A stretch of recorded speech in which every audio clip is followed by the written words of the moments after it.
Today, we're diving into the story of two men, a choice and a promise that changed history.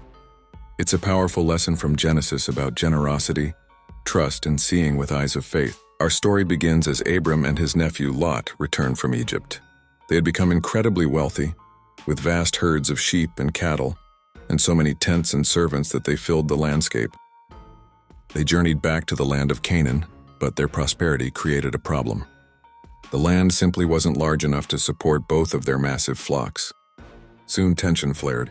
The herdsmen of Abram and the herdsmen of Lot began quarreling over scarce grazing lands and watering holes. The family that had traveled together now faced a conflict that threatened to tear them apart. Standing on a hill overlooking the vast expanse of Canaan, Abram turned to Lot with a spirit of peace and generosity. He didn't want any strife between them as they were family. So Abram made an incredible offer. "Let there be no quarreling between you and me," he said. "The whole land is before you. If you go to the left, I'll go to the right. If you go to the right, I'll go to the left."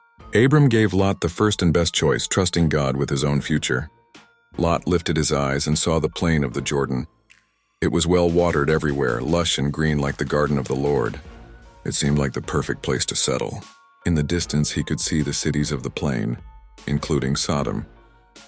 Drawn by the promise of immediate prosperity and worldly comfort, Lot eagerly chose the fertile valley for himself. He packed up his tents and his herds and journeyed east, settling near the city of Sodom, a place the Bible tells us was filled with wicked people.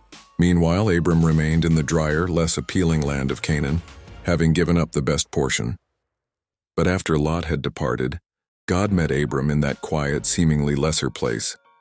A divine presence surrounded him as the Lord spoke. "Lift up your eyes from where you are and look north and south, east and west," God declared. He promised to give Abram and his descendants all the land he could see, a legacy that would last forever. God promised him offspring as numerous as the dust of the earth. In response, Abram moved his tents and settled at Hebron, where he built an altar. There, under the open sky, he worshipped the Lord, affirming his trust not in what he could see but in the God who holds all things. This story reminds us that choices based on worldly appearances can be deceiving. Abram's generosity and faith were rewarded with a divine promise that shaped the future of nations. It teaches us that true security and blessing come not from chasing what looks best to our eyes, but from trusting in God's provision, even when it means taking the humbler path.